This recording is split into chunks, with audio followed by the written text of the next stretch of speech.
Hey guys, welcome back to a brand new sports bit video. So for today's NBA video, we're going to be talking about the James Harden trade a couple of months down the line. So as you guys know, back in January, a blockbuster deal happened with James Harden leaving Houston and coming to Brooklyn, forming a big three and a super team with Kevin Durant, Kyrie Irving, and himself. And now, talking about that trade, there were also many other teams that were involved that could have potentially traded for James Harden. And also the three teams that were involved in the trade itself, the Brooklyn Nets, the Houston Rockets, and the Indiana Pacers. So today we're just going to talk about the impact that this trade has had a couple of months down the line. So Dylan, what do you got? Well, the first thing I want to talk about are the teams involved in the trade. I'm not going to really focus on Indiana, more Houston, and the Nets. Obviously, the Nets were in title contention, right? Even with just KD and Kyrie. And obviously, as a title-chasing team, you want to get better. And sacrificing your future is well worth getting a championship, in my opinion, especially for the Brooklyn Nets, who haven't necessarily been competitive in these past few years. I think adding Harden makes them the overwhelming championship favorites, despite their lack of defense. I just think the star power with him, KD, Kyrie, make it so that they have the best shot out of anyone in the league to win this year, especially. James Harden has had a phenomenal impact on the Nets. Shivam will talk on his on their record with and without him later. He has shown that what he did in Houston was not a byproduct of the D'Antoni system. He is not like a Steve Nash or someone else like that, or like a Jeremy Lin, I guess. Jeremy Lin, why did I say that? Anyways, I think that he has really showcased his playmaking ability, his ability to play with other stars other than just like one or two, like a Russell Westbrook or a CP3, like KD, who especially likes to move off the ball.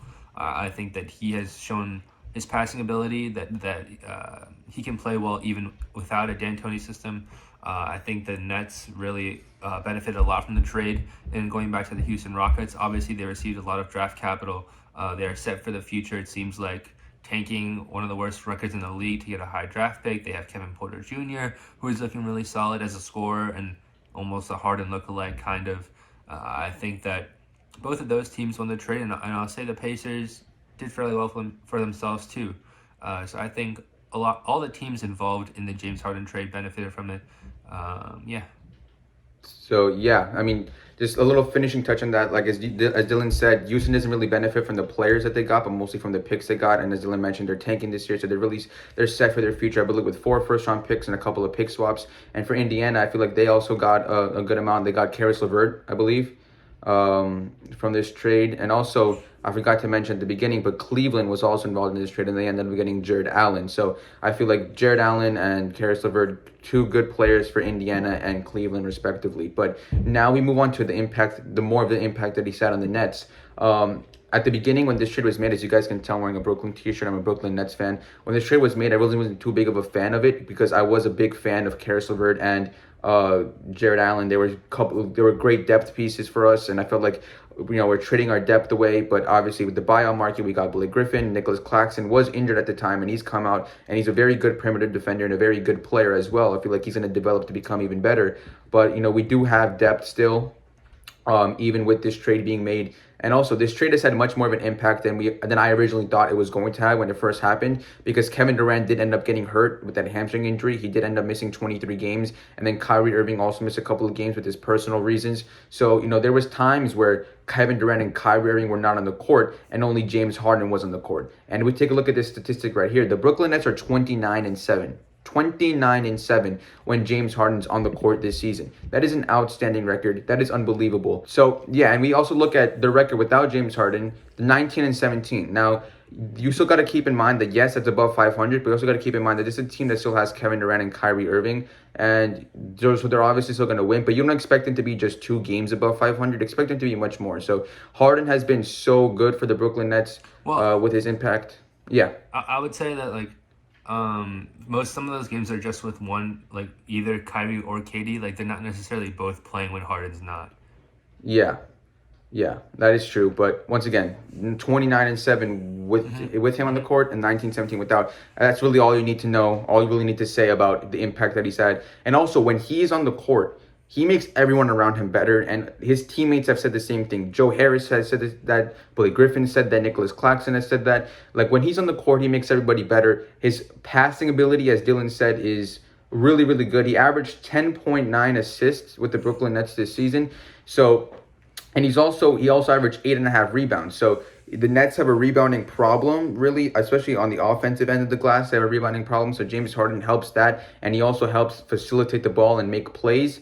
And we also can't forget that even though James Harden has sacrificed when he's come to the Brooklyn Nets, he can still get his points whenever he needs to get his points. If he needs to take control of a game, he can easily take control of a game. We saw in Game 3 that, yes, even though the Brooklyn Nets lost to the Boston Celtics, James Harden got 41 points in that game. And he can easily do that on any given day. And that's what makes these Brooklyn Nets team so scary, that you have Kevin Durant, Kyrie Irving, and James Harden. Guys who can get you 50 points on any given night. If two of the guys are struggling, the other guy is hot, feed him the ball, he'll get you 50 points. Any one of these three guys are more than capable of doing it, and that's what makes it so hard to defend this Brooklyn Nets team. So this James Harden trade made them significantly better, and it also made other teams better, like the Cleveland Cavaliers, who got Jarrett Allen, like the Indiana Pacers, who got Caris Levert, and like the Houston Rockets, who are now set up for the future. Yeah, and so to talk about places that James Harden could have went to, obviously the number one hot topic right now are the Miami Heat. We touched on this on our last video. The Heat did not want to trade Hero, Robinson, and first-round picks to get Harden. I don't know why they would do that. It was extremely questionable at the time, and even more apparent now, seeing how Tyler Hero has not been performing as of late. I think that James Harden could have definitely made the Miami Heat perennial title contenders. Obviously, with him, Jimmy, and Bam possibly as a pseudo big three. I don't know why the Miami Heat wouldn't pull the trigger on that. Maybe they were just confident after their finals run in the bubble. But honestly, they weren't performing well in the regular season at all, especially in the beginning. And they should have been able to see this coming. Like I said, not trading Tyler Hero for James Harden is probably one of the worst executive decisions I've ever heard of in my life. I think James Harden would have had a great impact on the team. I think he could have pushed this Milwaukee series to 7, if not outright win it. I just think that his impact is that good, and he's that great of an individual player and an individual talent, and he makes everyone around him better. It's just a highly questionable and borderline just dumb decision from the Heat not to pull the trigger on that trade just because they didn't want to give up Tyler Hero.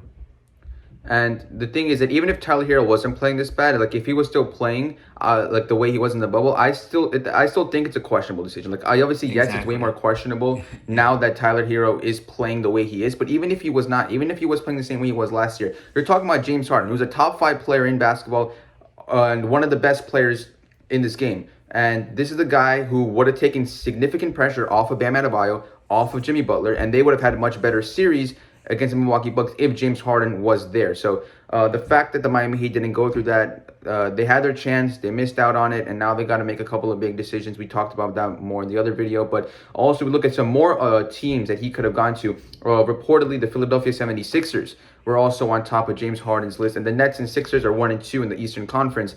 Now, what would the Sixers have to give up is a different story.